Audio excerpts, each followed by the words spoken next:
집성지지가 천도교가 아니고 천주교죠. 동학이 아니라 천주교와도 관계가 깊다 하는 말씀을 하려고 합니다.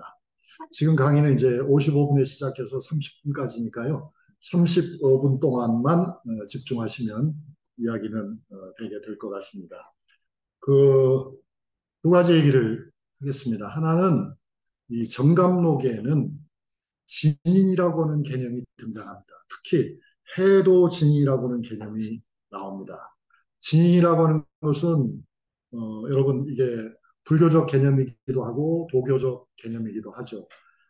미국 사람들더러 진인을 번역을 하시면 뭐라고 하냐면 perfect human being이라고 그렇게 번역을 합니다.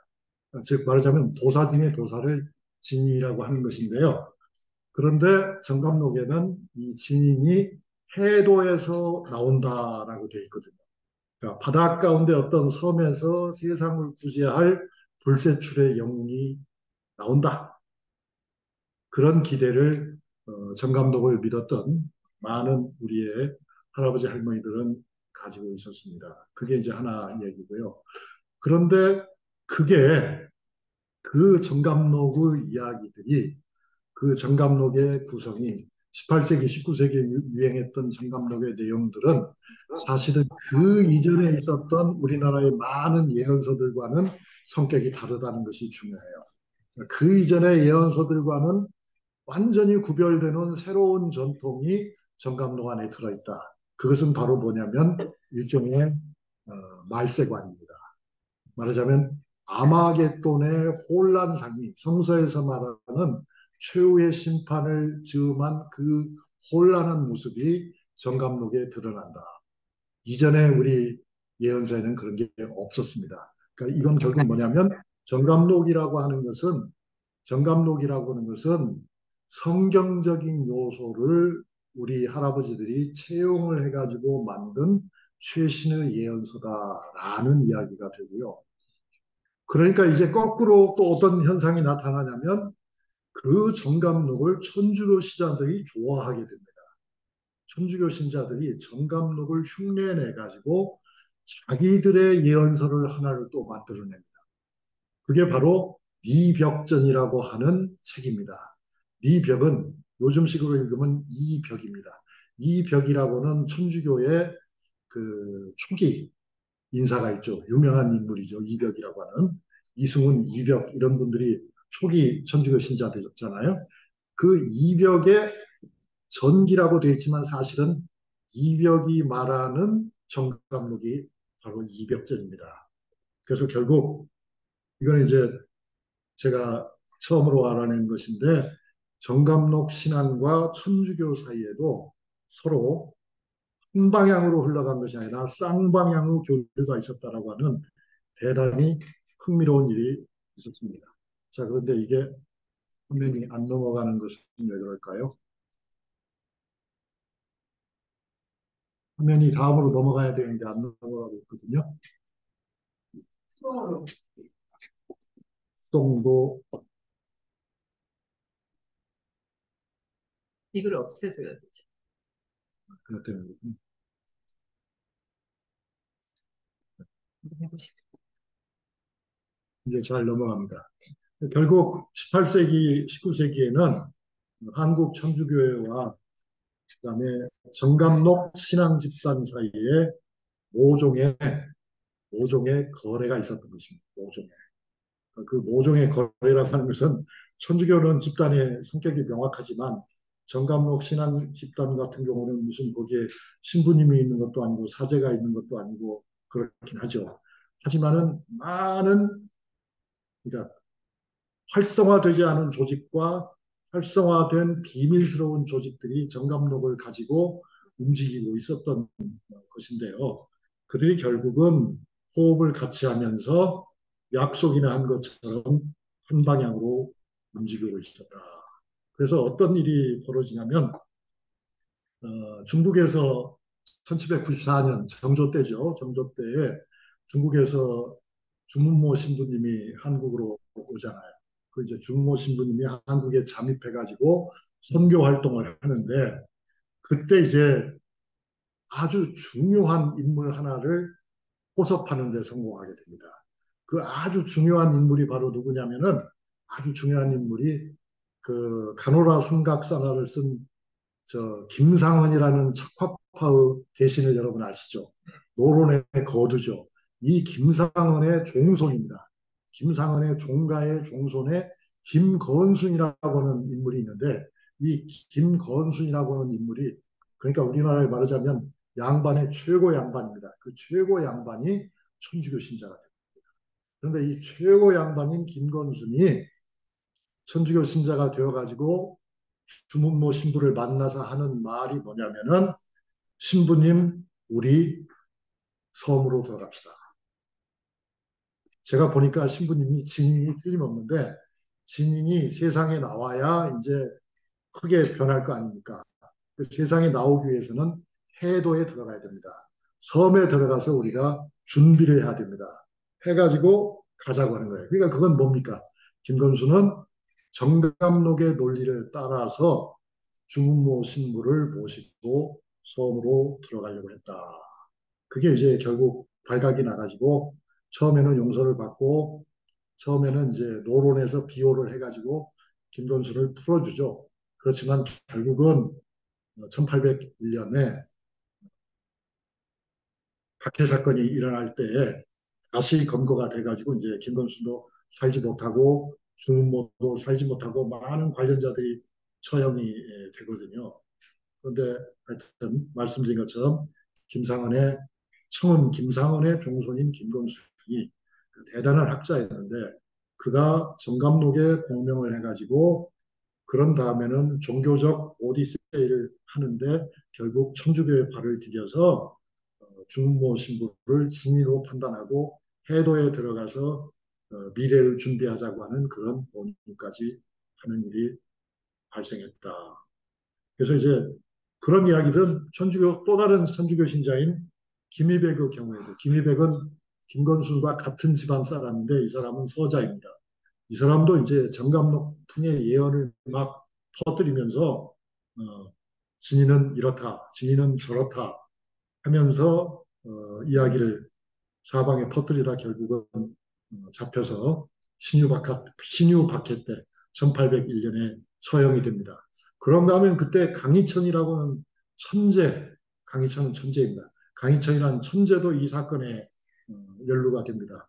강희천이라는 사람은 누구냐면 영조의 사랑을 받았던 표암, 강세왕이라고 하는 아주 빼어난 선비가 있었죠.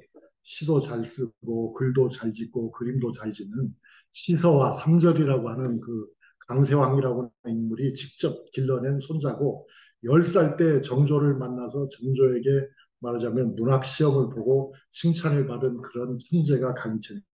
이런 강희천도 결국 정감록을 믿고 정감록과 천주교 세계를 혼동하면서 그렇게 그 사이를 왔다 갔다 하다가 결국은 잡혀서 죽게 됩니다. 그러니까 이런 사건 사고가 18세기 말에는 우리나라에 일어났던 거예요. 사람들이 그걸 잘 몰랐죠. 그래서 제가 정조와 불량선비 강희철이라는 책을 통해서 그 과정을 밝히기도 했습니다만 하여튼 그렇게 천주교와 정감록이라고 하는 것도 명확하게 구별되지 않는 점이 있었다. 그러다 보니까 이 이벽 선생 몽효록이라고 이벽전이라고 하는 예언서의 본래 이름은 이벽 선생 몽효록이에요. 그러니까 이벽 선생을 꿈에 만나서 이야기하는 내용이다 하는 얘기예요. 그래서 이제 이름을 새벽전이라고도 하는데 정학술이라고 하는 천주교 신자가 이벽을 만나가지고 꿈속에서 주고받은 이야기를 기록한 것이 바로 이벽 선생 몽회록 또는 이벽전이에요. 그래서 이 기록을 누가 했다라고 적고 있냐면은 정조 1년 정유년에 정약종이 적었다라고 했어요. 이건 사실은 물론 아니죠. 사실은 절대로 아니죠. 사실은 아닌데 그건 이제 뭘 보여주는 거냐면은 천주교 신자들도 정감록식으로 예언서를 만들어 가지고 자기들이 지금은 탄압을 받고 있지만은 자기들의 말하자면 종교적 해방이 다가오고 있다. 그렇게 예언서를 쓰고 있었다는 얘기입니다. 그 네. 정약하고 인물은 여러분이 잘 아시다시피 사실 8세기 말 우리나라를 대표하는 최고의 신학자였고 여러분이 잘 아시는 정약용의 형님이잖아요. 그런데 이 정약용의 형님인 정약종이 신유박해 때 취조를 받으면서 이렇게 얘기를 하죠. 나라에는 큰 원수가 있으니 그게 바로 임금이다. 가정에도 큰 원수가 있으니 그것이 바로 마비다. 라고 합니다. 어떻게 생각하십니까, 여러분? 나라의 원수가 있는데 그 나라의 원수가 왕이란 말은 왕정을 부정하는 것이죠. 그 다음에 집안에는 아비가 가장 큰 원수다고 하는 건 뭐겠어요? 그러니까 가부장적인 유역 질서는 허용할 수 없다라고 하는 정약종의 선언이잖아요. 그러니까 이 한마디만 보더라도 이 사람이 정말 얼마나 대단한 인물이었는가를 우리가 깜짝 놀라면서 인정할 수밖에 없는데 그런 분의 이름을 가탁해가지고 이벽전이라고는 예언서를 썼어요. 그러니까 이 예언서를 쓴 거는 아마도 19세기에 박해가 한참 진행될 적에 쓴 것으로 보입니다. 그래서 어떤 내용이 담겨 있냐면 첫 번째로는 이제 천주교의 기본 교리 설명이 나오죠. 두 번째로는 제사를 끝까지 거부하라 하는 내용이 나오고 세 번째로는 이제 이 우리가 지금 당하고 있는 박해와 환란은 끝이 예정돼 있다. 곧 끝난다. 라고 해서 신자들에게 희망을 용기를 불어넣고 있습니다. 마지막에 보면 이런 말이 나오고 병오년 이후로는 문제가 풀린다 했어요. 병오년인 언제일까 계산을 해보면은 뭐 어떤 해도 될 수 있지만은 일단은 1846년으로 보입니다. 그러니까 아마도 이 리벽전이라고 하는 책이 등장한 것은 1800년 이후 1840년 사이에 어느 시점인 것 같고요. 그것은 어느 한 사람이 만들었다기보다는 누군가 한 사람이 천주교 신자가 만들고 그것을 베껴 쓰고 옮겨가는 과정에서 이러저러한 버전이 다시 탄생한 것으로 보입니다. 그 중에 제가 본 하나는 이런 겁니다. 보면은 용지가 어떻게 돼서 용지가 전환국 용지예요. 전환국이 뭡니까? 전환국이라고 하는 것은 여러분이 아시다시피 개화 정책을 펼 때 만든 화폐를 발행하는 그런 기관이었잖아요. 그러니까 이건 즉 구한말에 누군가 적은 필사본입니다. 인쇄본은 당연히 있을 수가 없죠. 왜냐하면 이런 것들은 드러나기만 하면은 당연히 가지고 있는 사람도 사형이고 읽은 사람도 사형이고 퍼뜨린 사람도 사형을 받게 되니까 그렇습니다. 그런데 이제 결국 이 이벽전을 보면은 저는 이런 생각이 드는 거죠. 이거야말로 천주교식 후천 개벽설이었다. 이렇게 말을 할 수가 있는 거죠. 이제 결국 병오년 이후에 새 세상이 열린다. 그 새 세상이 열리면은 수련을 쌓은 군자들이 세상을 다스리게 된다. 이건 어딘가 동학적인 냄새가 많이 나죠. 그런 동학적인 그런 느낌을 주는 그런 예언서들이 이미 비슷한 시기에 천주교 안에서도 존재했다 하는 걸 보면서 저는 우리나라의 어떤 그 종교사적인 변화에는 매우 흥미로운 점이 있다 하는 생각을 해 보았습니다. 그런데 이제 앞에 잠깐 말씀드렸지만 18세기 이후 한국 사회에서 말하자면 많은 금지에도 불구하고 정말 정감록을 가지고 있다가 귀양 가고 죽은 사람들이 많이 있습니다. 그럼에도 불구하고 최고의 베스트셀러가 된 것이 바로 정감록인데요. 그 정감록에는 성경에서 말하는 최후 심판론을 연상하게 하는 그런 대목들이 들어있죠. 하나만 예를 들어보면 이제 이런 거예요. 정감록의 일부를 제가 여러분에게 잘 아시겠습니다만 소개를 해보면 이렇게 되어 있죠. 신년 봄 3월 성세 가을 8월에 인천과 부평 사이에 밤중에 배 천척이 정박하고 안성과 죽산 사이에 시체가 산처럼 쌓이고 여주와 광주 사이에 인적이 영영 끊어지고 수성과 당성 사이에 피가 흘러 내를 이루고 한강 남쪽 백리에 닭소리 개소리가 사라지고 인적이 영영 끊어질 것이다. 말하자면 한국판 아마겟돈을 이야기하고 있는 것입니다. 그런데 과거에 조선 전기, 고려시대, 통일신라시대, 삼국시대 예언에 과연 이러한 요소가 있었느냐 보이지 않습니다. 또 고대 중국의 예언에 이와 같은 요소가 있었느냐 보이지 않습니다. 그래서 저는 이런 예언은 17세기 이후 한국 사회가 천주교에 노출이 되면서 천주교의 영향을 받으면서 자연스럽게 만들어진 하나의 새로운 형태의 예언이었다.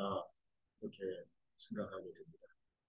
그러니까 이 천주교라고 하는 것이 신자 수가 그렇게 많지는 않았지만은 18세기 이후가 되면은 지적 호기심을 가진 많은 사람들, 종교적 호기심을 가진 많은 사람들에게 은연중에 꽤나 깊숙이 스며들었던 것 같아요. 그래서 최후심판이라든가 재림예수 같은 그런 기본적인 교리는 한국 사회에서도 조선 후기가 되면은 일종의 상식이 되었던 것이 아닌가. 이것이 이제 정감록 속에서는 예수라는 이름을 버리고 또 심판이라는 이름을 버리고 다른 형식으로 포장이 되었다. 뭐 그런 예를 들면 많아요. 그래서 이제 경주 이선생 가장결에도 그런 이야기들이 나오고 뭐 여러 가지 있습니다. 그리고 아까 제가 말씀드린 이벽전에 표지라도 한번 보여드린다면은 이렇게 돼 있고요. 그다음에 이건 이제 가톨릭 평화방송에서 나온 화면을 캡처한 것이죠. 사실 그 이전에 천주교가 들어오기 이전에 우리 문화 속에서는 그런 아주 극단적인 흉악한 장면이 나오지 않아요. 왜냐하면 불교적 세계관 속에서도 말세라는 용어는 물론 불교적인 용어죠.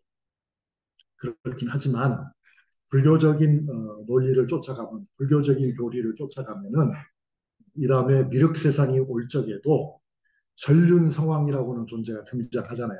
그 전륜 성왕은 결코 무력을 사용하지 않거든요. 무력을 사용하지 않고 적들을 다 항복시켜서 새로운 세상을 만드는 쪽으로 설명을 해요.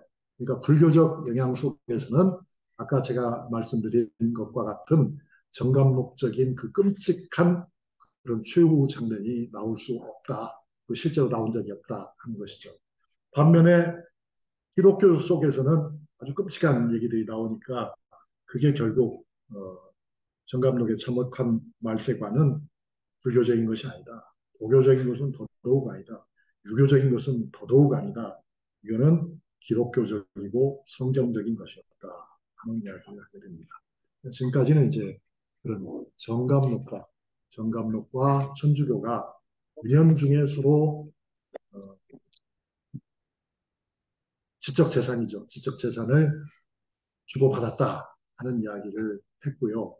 지금부터 이제 15분 동안 여러분과 함께 나눌 말씀은 결국 18세기, 19세기 동안에 정감록을 통해서 수련되고 단련된 많은 조직과 많은 개인이 결국 어디를 향해서 갖고 있었던가, 그들의 최종적인 출구 전략은 무엇이었던가 하는 말씀을 제가 드리려고 합니다. 국물이 중요하죠. 1894년 갑오동학농민혁명 때요. 4월 27일이라면 이제 전주성을 무혈 점령한 그 시점입니다. 그 시점에서 전봉준이 내린 특명이 뭐였습니까? 특명은 궁을부를 동학농민군에게 먹여라 하는 것이죠.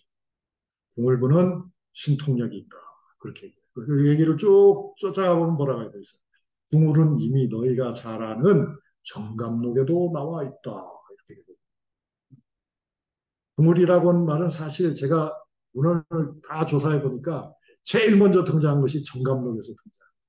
그리고는 끊임없이 사람들이 궁물을 이야기했어요. 그리고 그 궁물을 이야기하다가 결국은 천도교의 궁물이 된 겁니다. 궁물이란 무엇인가? 그러면 이제 궁물부가 무엇입니까? 라고 하면은 많은 사람들이 이 열석자 대주문이 바로 궁궐부다라고 얘기를 하거든요. 그 열 석자란 무엇입니까? 결국 시천주, 조화정, 영세불만, 만사지인데요. 여러분은 어떻게 이걸 해석하실지 모르겠습니다만 저는 이렇게 뜻을 풀어보고 싶습니다. 시천주면 조화정이다. 명세불만 만사지라. 이런 건데요. 천주를 섬겨라. 그러면 조화가 이루어진다. 조화라고 하는 것은 눈에 보이지 않는 엄청난 변화를 우리가 조화라고 하는 거잖아요. 그러니까 천주를 섬기는 것이 핵심이라는 거죠. 천주를 섬기기만 하면 이 세상의 큰 변화는 너도 알지 못하는 사이에 이루어진다. 그런 뜻이 시천주 조화정에 담겨 있다고 봅니다. 그 다음에 영세불망 만사지라는 건 뭐겠습니까? 앞에 말과 무관한 얘기가 아니라 앞에 것이 전제가 되어 있죠. 이 앞에 시천주 조화정이라는 이 진리를 영세불망, 영원토록 잊지 말거라. 그러면 결과는 무엇인가? 만사시다. 그러면 이후의 모든 일을 너희가 저절로 알게 되려 하는 그런 뜻으로 해석이 되거든요. 그러니까 결국 시천주 조화정 영세불망 만사지는 문법상으로 보면은 문장상으로 보면 같은 구조라고 생각이 됩니다. A를 제대로 하면 B가 된다. 그 B, A를 잘하면 B가 된다는 걸 큰 A라고 했을 때 그 큰 A를 잘 지키면은 결국은 C가 된다. 이런 이야기인 것 같아요. 그런데 이 궁을부라고 하는 부족에는 정작 궁을이라는 글자는 보이지 않거든요. 그렇다면 이 궁을부의 궁을이란 무엇이겠습니까? 궁을부에 궁을부에 적힌 것이 시천주 조화정 영세불망 만사지라고 했을 때 궁을이라고 하는 것은 결국 13자 주문 자체가 궁을이다. 즉 제일 중요한 시천주가 바로 궁을의 핵심이다 하는 그런 해석이 가능하겠죠. 그죠, 여러분? 여기 보면 주문에서 이제 뭐 하나 제가 참고 자료로 가져왔는데요. 그런데 바로 그 정감록의 핵심이 궁을이거든요. 정감록의 핵심이 십승지가 핵심이 아니거든요. 그러니까 십승지는 그야말로 주변적인 것이고 십승지로 가야 되고 십승지 이후에 모든 것이 결정나는 것은 결국 궁을이거든요. 그러니까 궁을이라고 하는 것이 결국 궁궁의룰이라고도 표현이 되어 있는데 이게 사실은 정감록의 가장 중요한 핵심입니다. 그런 궁궁의룰의 묘법을 담은 것이 궁을부라 하는 이야기인 건데요. 궁이라고 하는 것은 뭐 여러분이 다 아시는 것처럼 팔이고 을이라고 하는 것은 글자로만 본다면 갑을병정할 때, 즉 십간 중에 두 번째 글자죠. 그런데 이게 과연 그런 글자의 뜻인가? 그건 이라고 생각할 수도 있겠지만 아니라고 생각하는 분이 훨씬 더 많을 거잖아요. 그런데 바로 이 궁을이 무엇인가에 대한 관심이 동학에서 크게 나타났고 나중에는 원불교에서도 매우 중요한 기능이 됩니다. 그럼 일단 궁궁의룰이 정감록 안에서는 어떻게 설명이 되고 있는가를 한번 잠깐 들여다볼까요? 보면은 이 선생 가장결에는 아, 그 정감록 안에서는 뭐라고 되냐면 이런 표현이 나와요. 모름지기 인간 세상에서 몸을 피하는 데는 산도 이로울 것이 없고 물도 이로울 게 없다. 가장 좋은 것은 양궁이다. 양궁이니까 뭐예요? 궁이 두 개라는 뜻이죠. 즉 궁궁이다. 제일 너희들이 십승지를 찾아서 다 가지만 어떤 의미에서는 그건 다 껍데기야. 그건 껍데기고 진짜 중요한 것은 궁궁이야. 그런데 궁궁이 뭔지 너는 알아? 그런 질문이 담긴 정감록의 소설이거든요. 그러니까 많은 선인들이 도대체 그럼 양궁 또는 궁궁이 무엇이냐라고 하는 궁금증을 가지고 책을 읽고 명상을 하고 수도를 했던 거라고 생각합니다. 그 다음에 이 선생 가장결 중에도 뭐라고 나와 있냐면은 이로움이 을을 궁궁에 있다라고 했어요. 그러니까 궁궁을을이나 을을 궁궁이나 결국은 같은 말이죠. 그런데 정감록에서는 을을 궁궁이라고 적지 않고 궁궁을을이라고 그렇게 또 적기도 했거든요. 그러니까 이제 사람들은 결국 십승지가 해결책이라는 말도 있지만 그보다 더 근본적인 해결책은 결국 궁궁의료이다. 이렇게 봤던 거죠. 이 모든 세상 문제의 최종적인 해결은 궁궁의료를 아는 데 있다. 이렇게 봤단 말이에요. 그래서 이제 이걸 가지고 이제 많은 사람들이 이렇게도 붙여보고 저렇게도 붙여왔어요. 그래서 예를 들면 일제시대의 그 신종교 문제, 또 한국의 민간신앙 문제 여러 가지를 연구한 무라야마 지준 같은 사람은 궁궁의를은 이건 글자를 포개놓고 보면은 약하다는 약자 한자에 지나지 않는다라고 했어요. 그렇게 볼 수도 있겠죠. 그런데 이거는 무라야마 지준이 만들어낸 말은 아니에요. 즉 이로움은 약함에 있다 이렇게 이제 무라야마 지준은 해석을 했는데 그건 사실은 이분의 독창적인 해석은 아니었어요. 제가 조사를 해보니까 이미 18세기에도 궁궁의를이 약이다라고 하는 설명도 있었어요. 그 다음에 이제 조선 비결에 보면 이런 말이 나오거든요. 병자년에는 북쪽에서 오랑캐가 나와서 가득 찰 것이다. 그래서 산도 물도 이롭지 않고 이로운 곳은 오직 궁극이다. 라고 했거든요. 그런데 이게 또 다른 비결서에 가면은 병자호란에는 산도 물도 이롭지 않고 집이 이롭다. 라고 그렇게 해석하기도 했어요. 그러니까 그렇게 보면 궁궁이라는 것은 집이란 말입니까? 또 다른 사람은 뭐라고 했냐면 산도 물도 이롭지 않고 밭이 이롭다라고 했어요. 그러면 이 궁궁이 바로 밭이란 말입니까? 그럼 밭에 가서 어떻게 하란 말입니까? 이게 도대체가 아리수막이 짝이 없는 말이죠. 그래서 이제 사람들은 하여튼 이 궁궁에 대해서 큰 관심을 가졌는데 시간을 거슬러 올라가서 영조 24년 1748년에 정감록 사건이 일어났을 적에 충주에서 일어났어요. 그 사건이 일어났을 적에 피의자가 신문하는 과정에서 뭐라고 하냐면 산도 아니고 물도 아닌 궁궁이 이롭다고 했죠라고 해서 그때 이미 그 똑같은 말이 이미 나타난 것을 알 수 있고요. 과연 그 말이 그대로 현재 남아있는 도선비기에 그대로 실려 있어요. 현재 남아있는 도선비기에 뭐라고 되어 있냐면 병자년에 북쪽 오랑캐가 쳐들어올 때 궁궁이 이롭다라는 말이 거기에 나와 있습니다.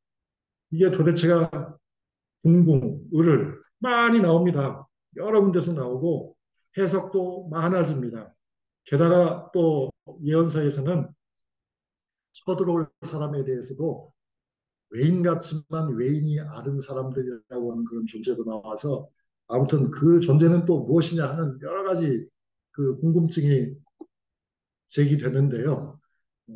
지금 시간이 5분밖에 없으니까 좀 빠르게 얘기하면 그 정감록 사건의 피의자 중에는 이런 말을 하는 사람이 있어요. 오스만이라는 사람은 뭐라고 했냐면 궁궁이라고 하는 건 활의 허리를 가리키는 겁니다. 따라서 구부러진 곳에 숨으라는 뜻으로 해석합니다. 그래서 이 구부러진 곳이라고 하는 것은 그 음이 열과 같다. 그래서 정리하면은 눈에 띄지 않는 후미진 깊은 곳 이것을 궁궁이라고 봤다. 이거는 이제 18세기 버전인 거죠. 그런데 또 같은 사건에 연루된 다른 피의자 이영손이는 뭐라고 하냐면 아닙니다. 그게 아니고 제가 알기로 궁궁이라고 하는 것은 머물 유자입니다. 그래서 피난을 하지 않고 집에 머무는 것이 최상이라는 뜻입니다. 그럼 아까 제가 말씀드린 병자호란 때에는 산도 물도 이롭지 않고 집에 있어야 된다는 그 말이 궁궁이라고 본 거죠.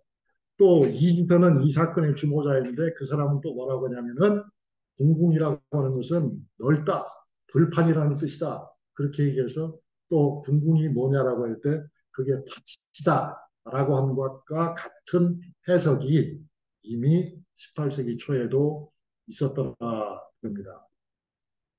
그런데 이제 그보다 또 한 40년쯤 지난 정조 때가 되면 다른 정감록 사건에서 또 이제 궁궁의료이 문제가 되는데 그때 피의자인 김서달이라는 사람은 궁궁이라고 하는 것은 앉을 좌자에 옛날 글씨하고 같습니다. 그렇게 해서 앉아 있는 것이 궁궁이다라는 쪽으로 그렇게 끌고 갑니다. 자, 그러면 이제 동학에 가면 궁궁은 안 보입니까? 동화에도 보면 궁궁이 있죠.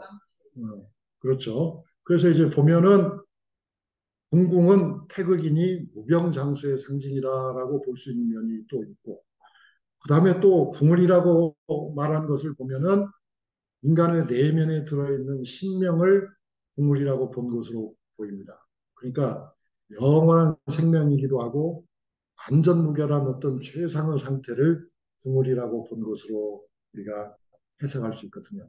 그러면 이제 이쯤에서 다시 정리해 보면 어떻습니까?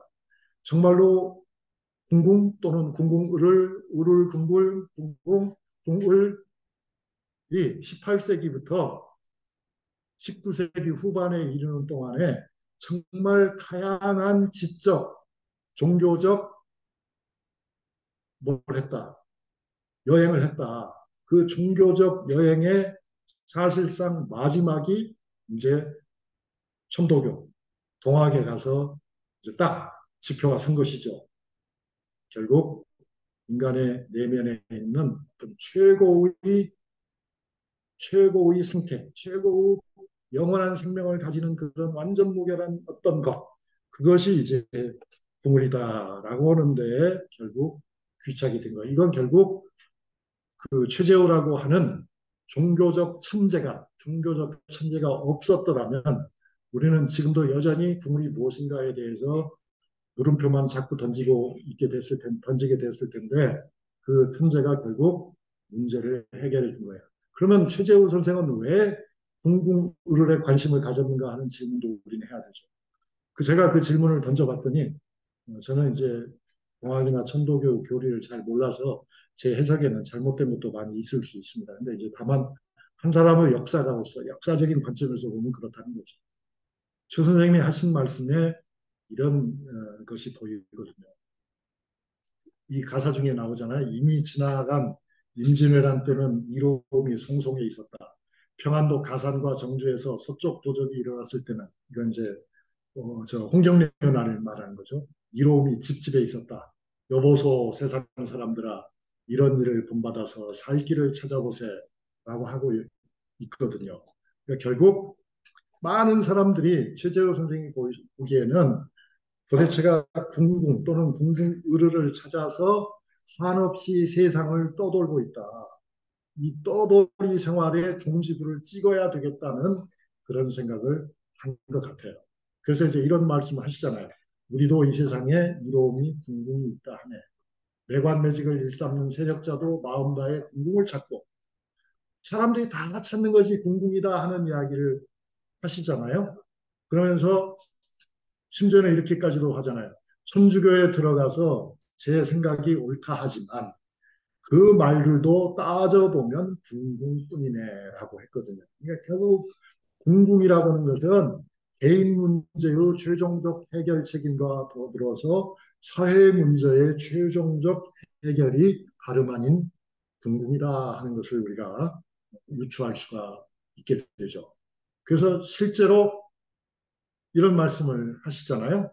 그러니까 이로움이 송송에 있단 말, 집집에 있단 말. 이게 다 정감록에 나온 말이에요. 그러니까 정감록이라는 표현을 쓰지 않았지만 이미 여러분이 다 확인하신 것처럼 최재호 선생이 말씀하시는 궁궁우르르 얘기는 그 맥락이 다 정감록의 맥락이에요. 그 정감록의 맥락인데 해석이 본질적으로 달라졌다고는 차이가 있는 것이죠. 다른 많은 사람들은 그 궁궁의르를 어떤 구체적인 장소나 일시적인 상태에서 답을 찾고 있었는데 최 선생은 영구한 문제 해결책을 이 궁궁의르에서 발견하고 있다. 문단문사를 제가 인용했습니다. 그러니까 보면 제가 보기에는 이렇습니다. 경전의 말씀 중에 하늘님 모시면 조화가 이루어진다. 둘이 이런 진리를 항상 염두에 둔다면 세상 만사 다 알게 된다. 이게 바로 이제 대주문이잖아요. 대주문을 제 식으로 번역하면 이렇게 번역할 수 있는 거잖아요. 그러니까 결국 하나님을 잘 섬기기만 하면, 알기만 하면 부천개벽이 된다. 이런 말씀이에요. 그러니까 이 밖에는 다른 궁궁이 없다라는 그런 주장으로 해석할 수가 있다는 거죠. 그러니까 그 열세자의 대주문을 적어놓은 것이 바로 궁을부가 되는 것은 너무나도 당연한 논리적 규격이 아닌가 이런 생각을 보게 됩니다. 정말 탁월한 종교적 천재가 아니고서는 해결할 수 없는 그런 아주 독특한 방식이었다고 생각합니다. 또 원불교에 가면 여기도 또 이제 궁극물이 굉장히 중요한 주제가 됩니다. 그래서 소태산 대종사가 원불교에 이제 30분이 됐으니까 이제 마칠 텐데요. 뭐라고 하냐면 결국 소태산은 뭐라고 해석하냐면 열석자의 대주문이 아니라 양심, 그것이 곧 일원이고 양심, 그것이 곧 궁궁우르리다 라는 답을 내놓습니다. 근데 그 양심을 지킨다는 것은 그러면 열석자 대주문과 어떤 차이가 있느냐? 본질적으로는 아마 아무런 차이가 없을 것 같습니다. 그래서 이제 궁울가도 나오고요. 뭐 하여튼 여러 가지 궁울의 변천사를 보면은 결국 18세기만 해도 사람들이 헷갈렸는데 동학과 원불교에 가서는 이제 완전히 종교적인 가르침으로 귀착이 되었다는 것입니다. 한마디로 이제 요약을 하면 이런 거죠. 남사고의 십성지, 정감록의 십성지는 일단 초기 단계에서는 지리적 의미를 가졌습니다. 피난처로서의 의미를 가졌습니다. 그 전통을 보면은 풍수지리설과 관련이 있고 미륵신앙 또는 산신신앙과 관계가 있었습니다. 그러한 정감록의 핵심 메시지는 근데 사실은 십승지가 아니었다. 핵심 메시지는 사실은 진인 또는 궁울이라고 하는 것이 핵심이었다. 그걸 둘러싸고 이제 천주교도 정감록에 영향을 주기도 하지만 받기도 했고 동학은 그런 정감록을 부정하면서도 정감록적인 사고방식 속에서 많은 사람들이 애타게 찾고 있었던 궁궁의를이 바로 이 동학의 가르침 안에 있다고 하는 것을 자신 있게 선포했다. 그렇게 이제 정리하면 될 것 같습니다. 자, 그러면 5분 동안 질의응답 갖겠습니다.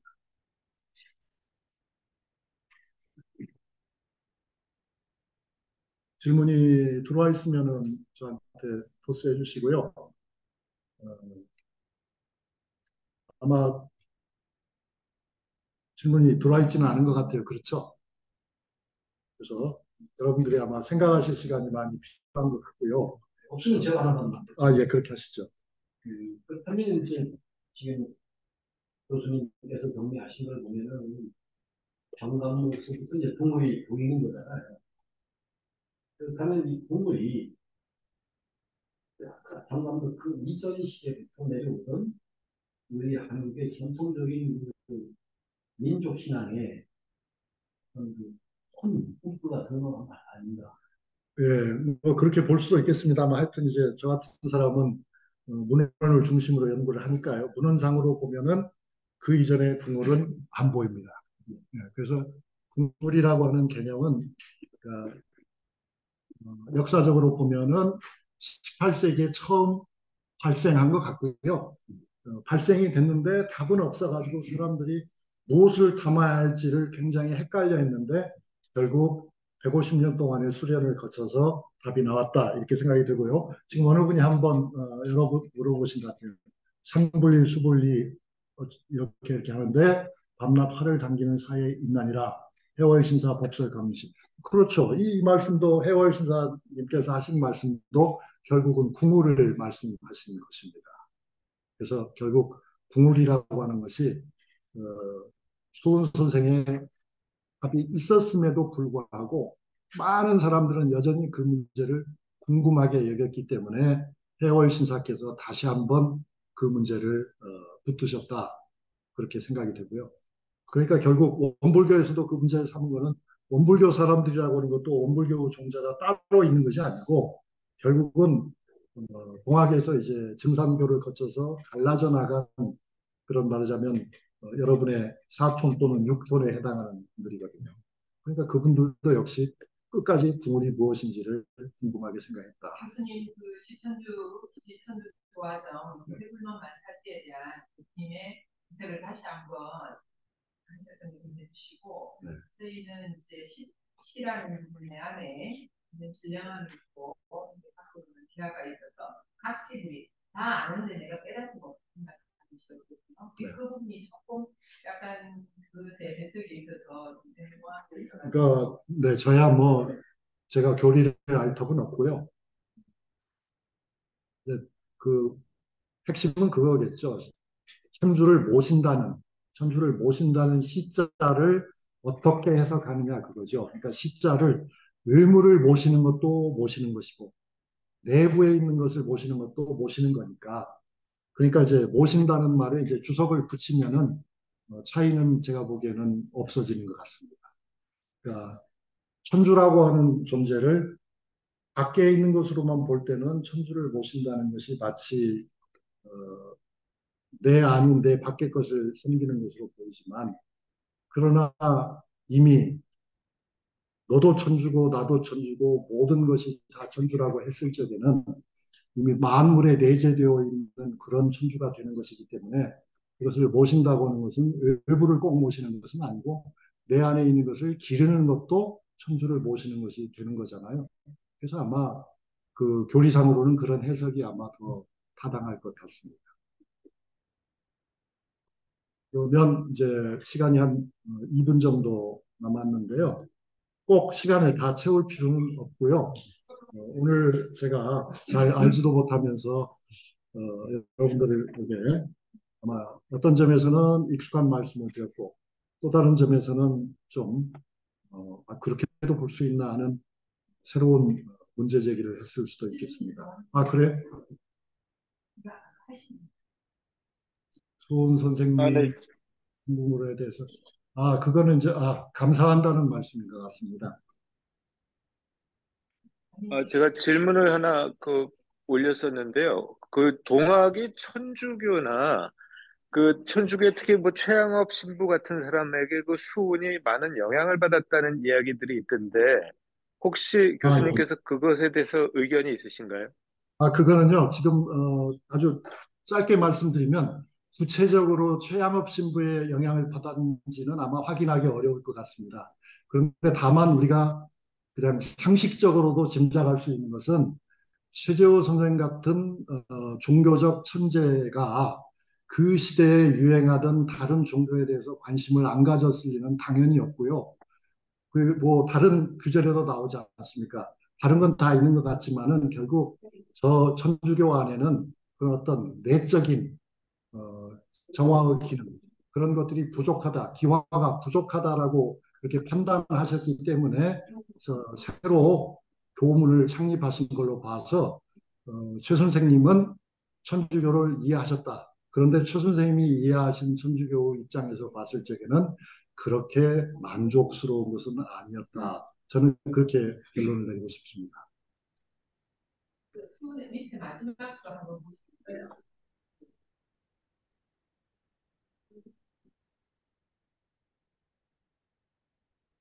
다시 한번 설명해 주세요라는 말씀이요. 그러니까 결국 그 13자 주문이 결국은 궁울의 핵심이다. 그렇게 저는 이해했습니다. 그럼 이제 시간이 돼서 저는 물러나겠습니다.